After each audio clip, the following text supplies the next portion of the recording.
Hi, welcome to the AGGA ADHD Global Gathering. I'm so happy to be here with you today to work with you with your ADHD. This is the first Spark session of 3 of this Understanding ADHD and Me. My name's Monica Hassel. I'm an ADHD coach from Brisbane, Australia, and I'm here to help you find your version of ADHD. Today we're going to be looking through concepts of values and strengths and traits of ADHD, so make sure you have your workbook close at hand so we can make some notes along the way. So this is what I would like to talk about. Often when I speak to my clients about how would you define ADHD, they might often say something like, it's like having your head in a cloud, or my thoughts are really slippery, or I get lost in time. But I would like by the end of this session today to help you redefine or reshape this definition of ADHD. We're going to talk about understanding why identity matters. We're going to have a quick consideration of what your strengths are and also look at what your values are. I want everyone by the time we're finished to understand ADHD, the different layers and levels that come with this, and also understand about executive function. We're going to consider how these attributes and traits impact your journey. So identity matters. Often there are labels that come up with ADHD. Our identity impacts how we show up and make connections. And if there are ADHD negative traits at hand, this can really impact people's confidence. But what we know about ADHD too, ADHD looks different in everyone, and people will have different attributes. We could call them gifts, and we can think of what was previously known as superpowers. We want to talk about these attributes and traits as being supercharged. So let's change the conversation around that, because attributes can help us greatly digging into our strengths and values, and some of the traits too can also be supercharged, and they might impact the way we see ourselves, and negative self-talk is involved with that as well. So let's have a look at the positives, our strengths. Our strengths is the positive part of our personality. It comes naturally to us, and we can also build on our strengths as well. When we work with our strengths, we can become more engaged and be more confident. Ned Hallowell talked about we build a life on developed strengths. And when we work with our strengths, we can be happier. And the interesting thing about these strengths that come naturally with people with ADHD, you can't teach them and you can't buy them. You can't teach someone to be wildly creative. You can't buy being entrepreneurial. So there are these gifts here, and we want to engage with them and build them. We're also going to look at principles that shape our decisions, and they're our values. Our values help motivate us to work towards actions and behaviours that are meaningful to us. We never feel great if we work outside of our values. The other parts of ADHD that can lead to these labels, such as space cadet or class clown, can lead to self-doubt, feeling less than. And as the name says, attention deficit hyperactivity disorder. They're not great words. They can make people feel deficient, and we don't want that. We want to be working with your strengths and values to reshape your identity. So let's have a look at the supercharged of the positive behaviours that can happen with ADHD. I love this. I love the supercharged positives. They can be divergent thinkers. And I had one lady say, not only divergent thinkers, we can have lots of extra ideas as well. They can be spontaneous and fun, have a great sense of humour, highly creative. I don't think I have an ADHD client that isn't highly creative. And you know what? When you're focused on something that you love, you can be driven, and that can mean laser focus at times. People can be really adventurous, have a lot of high energy, be really dynamic, be open to new experiences. I've got one lady that says, I never say no to anything. She's always up for new challenges.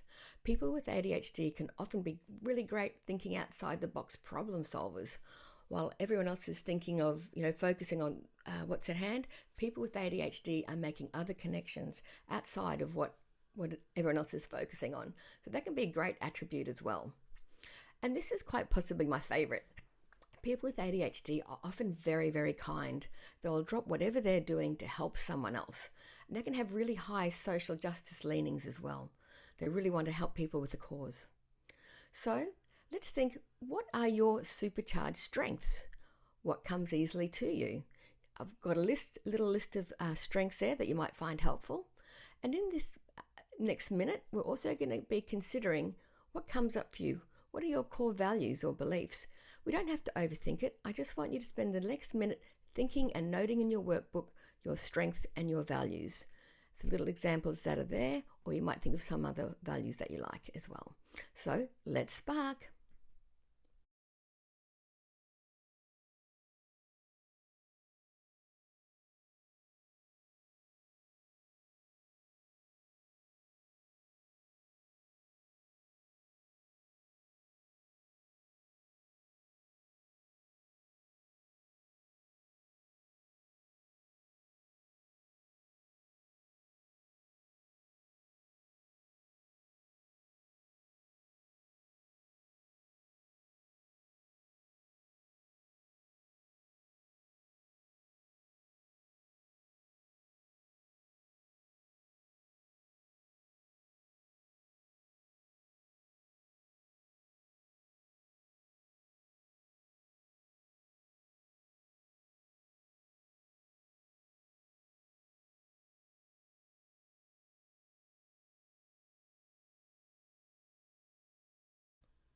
Great.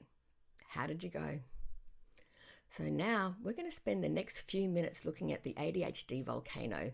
This is a concept I came up with to help people understand what are the behaviors, where's the diagnosis, where's executive function in this, and how does brain chemistry factor into all of this. So we're going to have a look at the top of the volcano first, and this is the behavior layer.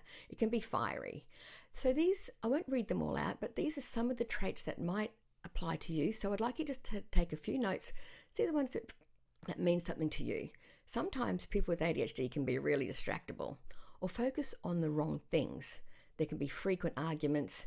There can be a lot of procrastination, perfectionism, maybe not finishing tasks or not planning tasks well in the first place. There can be some hurt feelings. People might exaggerate or catastrophize. They might miss appointments. So these are the things that typically happen with ADHD. These are the traits, and they can impact people's focus, their relationships, productivity, managing time, emotions, and memory. And when these things happen consistently, it's not just, oh, one day I had a bad day. ADHD is what we call pervasive.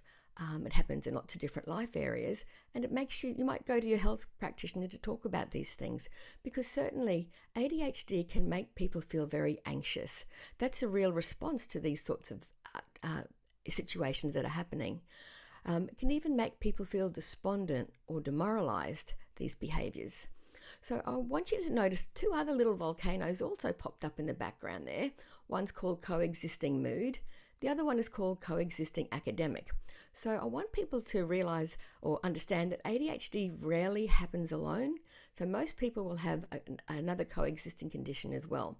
So on the mood side, coexisting mood could be generalized anxiety disorder or major depressive disorder, or it could be something like autism spectrum disorder. And on the other side, the other volcano talks about coexisting academic things that could happen. So a lot of people with ADHD, say for example, 17% of people with ADHD also have dyslexia. So that's challenges with interpretation of symbols and spelling, etc. Some people have challenges with maths, and that learning disability is called dysgraphia. There's also another one called, dyscalculia. There's also a learning disability called dysgraphia, and that's challenges with writing. So we see it as effortful writing as kids, and then older learners, difficulties sequencing language. So dyslexia, dyscalculia, maths, and dysgraphia. And back to the volcano, ADHD can also impact learning. So it might be zoning out in class, not handing work in for uni, or when you're at work and you're trying to, at workshops, can impact learning by inconsistent attention. The other thing that is also on the volcano is self-medicating. So I like to help people to understand that if they're eating too much, drinking too much, smoking too much, and too much screen time, or using illicit substances, of course, but too much screen time can be an indication that that brain is understimulated and it is looking for stimulation somewhere else. This is part of ADHD. As we go down a little bit further on the volcano, we're going to the executive function layer, and this is the really, really important understanding the executive function layer. So I'm using Russell Barkley's theory of executive function here. So the first area of executive function I'm going to be looking at is self-awareness and attention. And these things are not being regulated as much in people with ADHD. There's variable attention and self-awareness. Then there's inhibition. I like to talk about inhibition as not doing things or saying things that get us into trouble. So inhibition has 3 layers.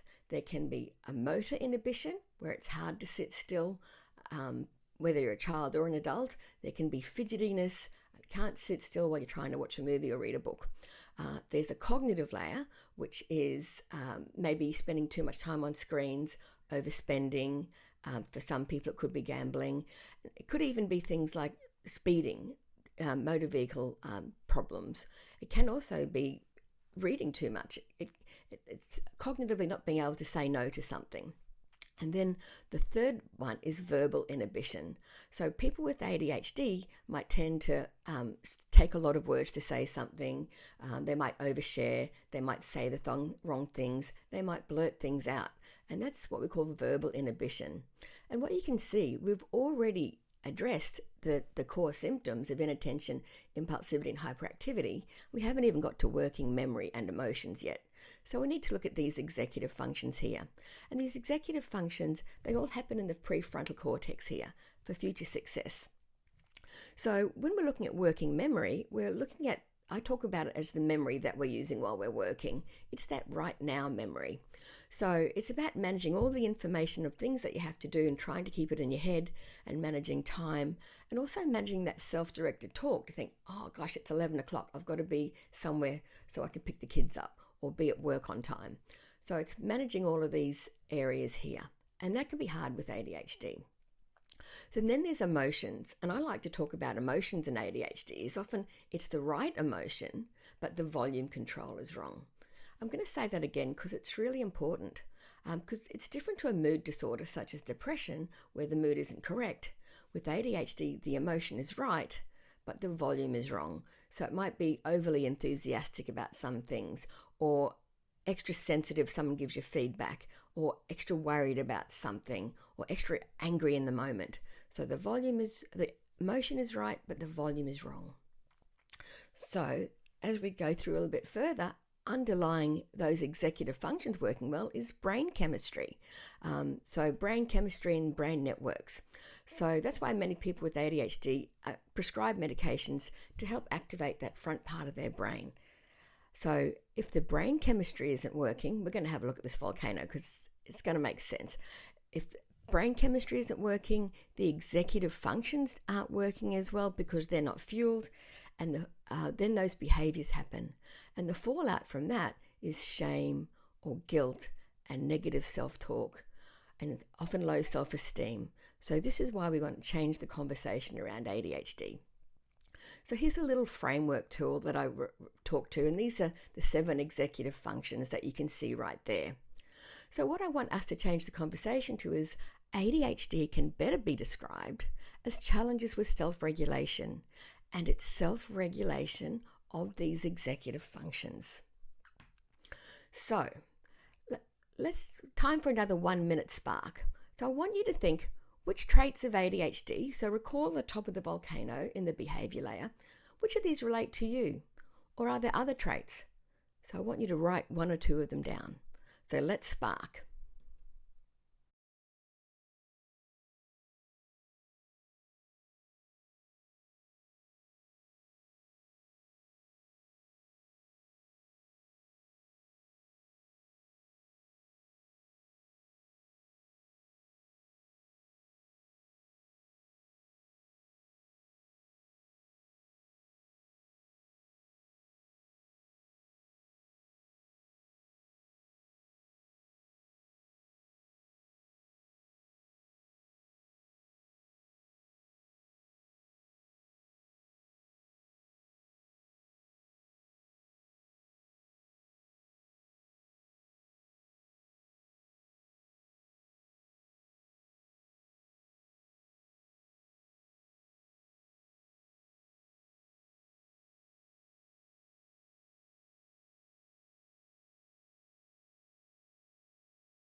great.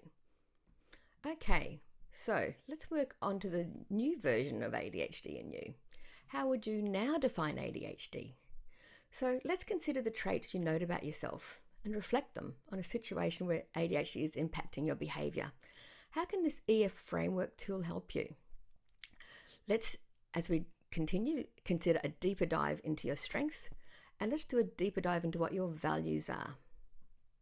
So, before we go ahead, make sure you have your workbook with you, and remember, identity matters.